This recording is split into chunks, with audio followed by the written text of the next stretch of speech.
Alors voilà l'étape de multiplication classique de 1 à 10, telles qu'on les apprend à l'école primaire. On peut y observer des résultats qu'on est censé connaître par cœur. Ce sera très important pour la suite. Et on va étendre ce tableau jusqu'à 20.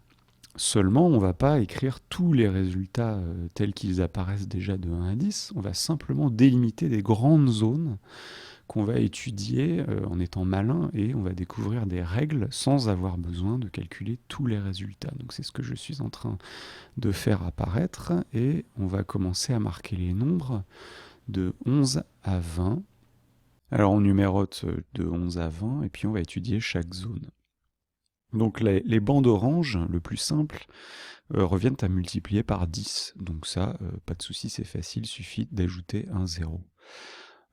Ensuite, la bande en bas et la bande à droite correspondent à une multiplication par 20. Alors je vais toutes les deux les appeler zone 1.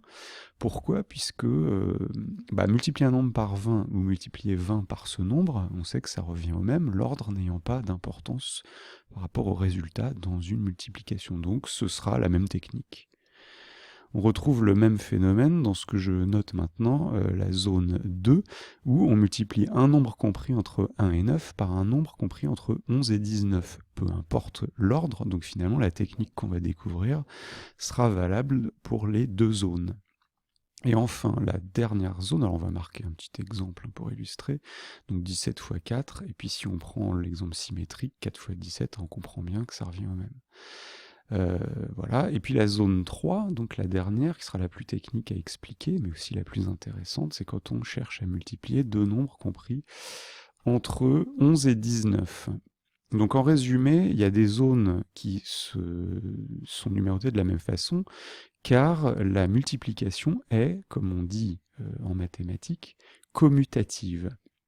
C'est-à-dire que l'ordre n'a pas d'importance, donc on a moins de travail puisque certains cas sont similaires et reviennent au même. On n'a pas 36 techniques à étudier, mais seulement quelques-unes.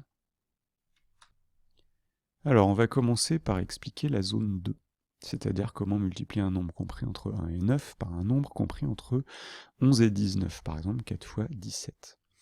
Alors l'idée de base, c'est que 4 fois 17, c'est 17 plus 17 plus 17 plus 17. C'est-à-dire 4 fois, c'est ce qu'on apprend à l'école primaire quand on voit une multiplication pour la première fois.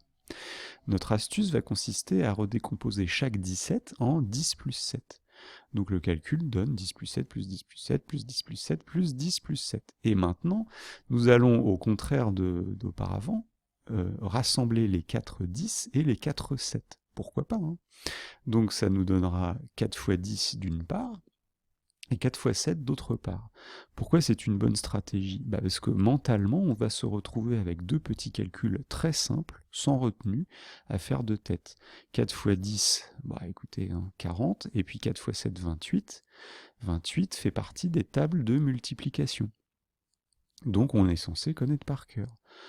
On a donc finalement décomposé un calcul qui pouvait nous faire peur en deux petits calculs beaucoup plus simples. C'est une stratégie très généralement la plus efficace en calcul mental. Prenons un autre exemple pour montrer la même chose encore plus vite. 16 fois 9. On va déjà mettre 9 fois 16 parce qu'on préfère voir les choses dans cet ordre-là si on veut redonner la même explication.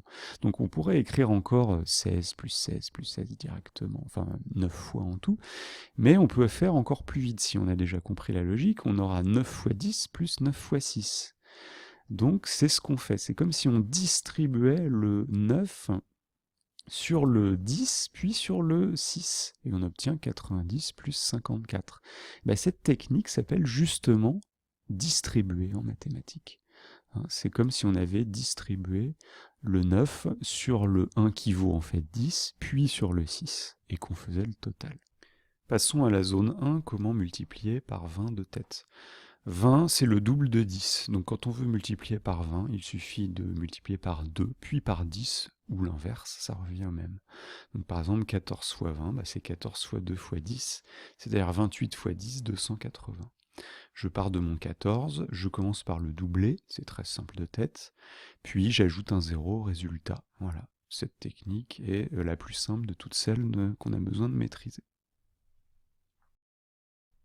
La zone numéro 3, la plus compliquée, comment multiplier deux nombres entre 11 et 19? On va prendre 13 fois 18, par exemple.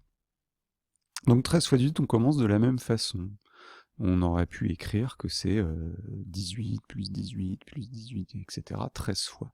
Mais comme on a compris la logique, on va gagner du temps et dire directement que c'est 13 fois 10 plus 13 fois 8. On a distribué. Et puis on va conserver notre 13 fois 10, parce que ça on sait que c'est facile de tête, et on va se concentrer sur 13 fois 8. On recommence la même logique. On peut dire que c'est 8 fois 13, c'est 8 fois 10 plus 8 fois 3. On a encore à nouveau distribué. Donc si on résume, on obtient pour 13 fois 18 que c'est 13 fois 10 qu'on avait gardé, plus 8 fois 10, plus 8 fois 3. Alors maintenant, 8 fois 3, bon, on a compris, c'est la table de multiplication facile. On connaît bien entendu par cœur. Le 13 fois 10 et le 8 fois 10, l'idée c'est de les rassembler.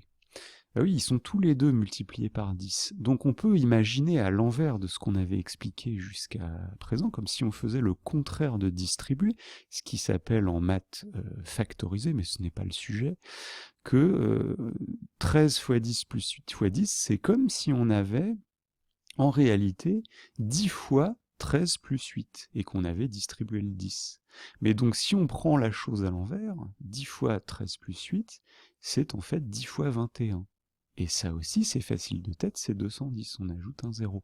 Donc le seul défi, finalement, là-dedans, ce serait de trouver le 21. Comment trouver le 21? N'oublions pas qu'on part d'un calcul mental qu'on nous indique 13 fois 18. Il y a deux façons de trouver 21. On peut faire 13 plus 8 ou 18 plus 3. C'est-à-dire, on peut partir du premier nombre 13 et lui ajouter seulement le chiffre des unités du second, ou l'inverse, et dans les deux cas, on trouvera notre 21. Alors, en résumé, pour notre 13 fois 18, finalement, quel est l'ordre le plus naturel? D'abord, c'est d'en fait faire ce qu'on a découvert en dernier, c'est-à-dire 13 plus 8, 21. On prend le premier nombre 13, on lui ajoute les unités du second. Puis, en fait, on se souvient qu'on ne voulait pas trouver vraiment 21, mais 210. En deuxième étape, on a juste à ajouter un 0, c'est très simple. Il ne nous manque que ce qui est entouré encore en blanc au-dessus, c'est le 8 fois 3. 8 fois 3, c'est en fait tout simplement 24, c'est le produit des deux chiffres des unités, le 3 et le 8. Facile. Et enfin, dernière étape, c'est le total de ces deux résultats, le 210 de l'étape 2 et le 24 de l'étape 3. Donc voilà, on a réussi de tête, 13 fois 18 égale 234. Alors cette méthode peut impressionner la première fois, mais avec un peu d'entraînement, on devient, et je peux vous l'assurer d'expérience, nettement plus rapide qu'une personne qui utiliserait une calculatrice. Donc on va finir avec deux autres exemples. Alors exemple numéro 2, pourquoi pas, 15 fois 17. Donc c'est parti, première étape, 15 plus 7, 22. Je vous invite à mettre sur pause pour essayer de trouver vous-même avant le résultat. 22 fois 10, 220. 5 fois 7, 35. Total, 220 plus 35, 255. Exemple numéro 3, le dernier, un peu plus dur, un des plus grands possibles, 19 fois 18, 19 plus 8, 27, 27 fois 10, 270, 9 fois 8, 72 évidemment, et 270 plus 72, 342, voilà. Je vous invite à essayer, c'est pas la peine de sortir une machine pour ça, ça fait du bien au cerveau.